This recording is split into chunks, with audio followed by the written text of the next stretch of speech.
Hello, hello, j'espère que vous allez bien. Alors déjà, j'espère que votre 24 décembre et votre 25 décembre s'est très bien passé, que vous êtes régalés au niveau des plats que vous avez préparés ou voilà, ou achetés tout prêt. Mais en attendant, j'espère que voilà, vous avez passé une très bonne soirée du 24 décembre, un très bon 25 décembre, que le Père Noël a bien gâté vos enfants et qui vous a gâté à vous aussi, puisque c'est aussi, c'est pas forcément, on va dire, que la fête pour les enfants. C'est bien aussi, voilà, de se faire plaisir à ce moment-là.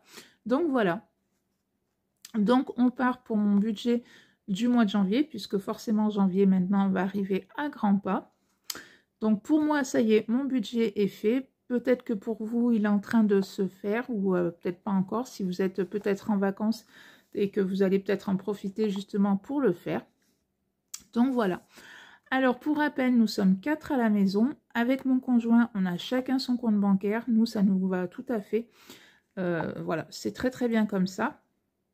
Alors peut-être qu'un jour ça changera, on prendra quelque chose en commun pour X choses, mais pour l'instant, nous, ça nous va tout à fait. Donc c'est pour cela que sur mon budget de janvier, comme sur tous les autres budgets que je vous ai présentés, il n'y a toujours que mon salaire à moi, puisque voilà, c'est mon budget à moi.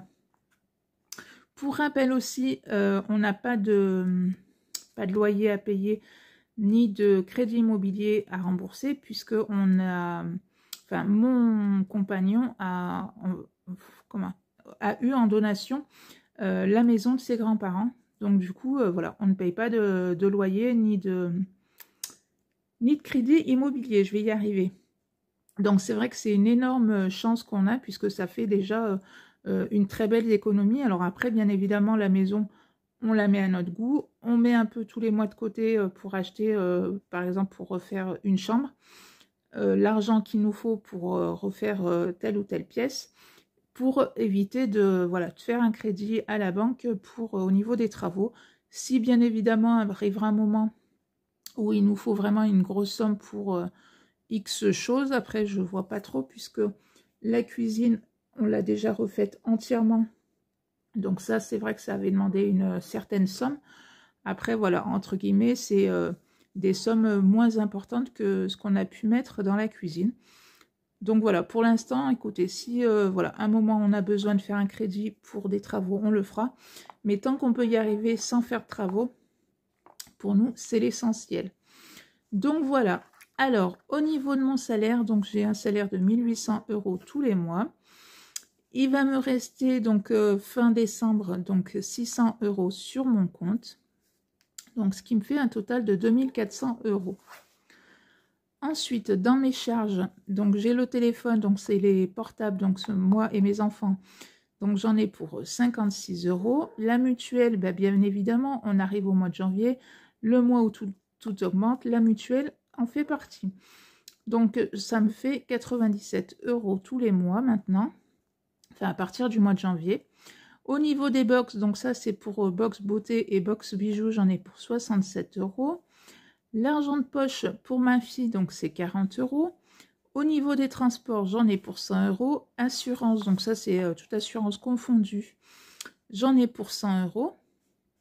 Au niveau des courses, donc moi je mets 400 €, mon conjoint en met 200, donc ça nous fait 600 € tous les mois. Donc bien évidemment j'avais augmenté déjà au niveau des courses, puisque ça commence à être un petit peu juste, même sans forcément de faire des folies de ouf. Mais bon, voilà. Donc, du coup, j'avais augmenté le budget. Dans mon fonds de secours, j'y mets tous les mois 100 €. Au niveau de l'eau, je mets 20 €. Là, pour les poubelles, donc ça va être pour le mois de fin août, début septembre. Donc, j'en ai pour 300 €. Donc, du coup, j'y mets 30 € tous les mois. Dans ma petite enveloppe action, je mets 20 € tous les mois. Et donc, salaire vacances, je mets 150 € tous les mois. Puisque, pour rappel, je travaille pour moi, je ne travaille pas pour une entreprise ou quoi que ce soit. Donc, quand je prends des vacances, comme là, la semaine de Noël et la semaine du jour de l'an où je suis en vacances, donc ça me fait voilà, 2 semaines sans salaire. Donc, si tous les mois, je ne mets pas d'argent de côté. Voilà, comme je dis, j'ai 2 semaines sans salaire. Donc, vu qu'à l'heure actuelle, 2 semaines en moins sur un salaire, c'est quand même énorme. Donc, du coup, tous les mois, je mets de côté pour justement les 2 semaines que je vais prendre de vacances. Ça va, voilà, je vais prendre dans mon enveloppe salaire vacances pour combler le trou des 2 semaines que j'aurais pris en vacances. Donc, le total de mes charges fixes est de 1180 €. En épargne, alors après, je ne vous ai pas mis toutes les épargnes, mais en épargne, je mets 120 €. Et à la fin du mois, je remets aussi, alors après, je ne sais pas encore voilà, combien ça aura mis au mois de janvier, donc c'est pour ça que je ne l'ai pas mis. Mais à la fin du mois, je remets encore de l'argent dans d'autres épargnes. Donc, ce qui fait qu'au niveau, donc mon salaire, moins mes charges fixes, moins mes épargnes, il va me rester 1100 €. Donc 1100 €, c'est déjà une très belle somme, je trouve.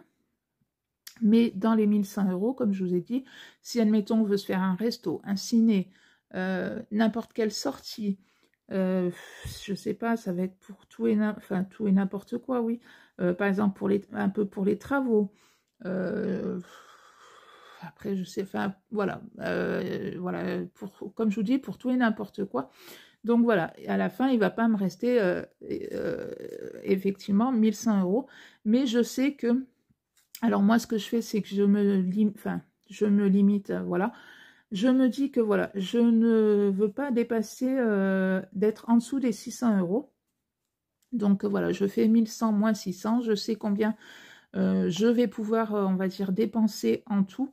Puisque moi, le budget base zéro, pour moi, c'est vraiment pas possible. Puisque je me dis, il suffit que j'ai un imprévu, enfin voilà, quelque chose qui n'était vraiment pas prévu.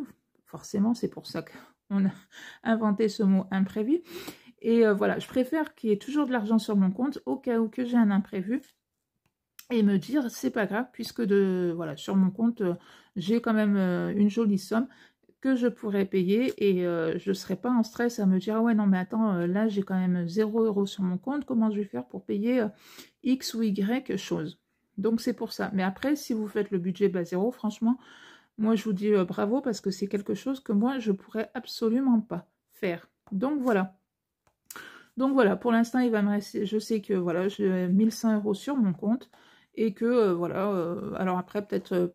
voilà, peut-être pas trop resto ou quoi que ce soit, puisque entre Noël et le jour de l'an, c'est 2 semaines où, enfin nous, voilà, on mange beaucoup, puisque c'est cette période-là où moi je remonte dans ma famille, donc on fait un petit peu le tour de chez tout le monde. Donc voilà, entre le 24, le 25, on mange déjà quand même très très bien.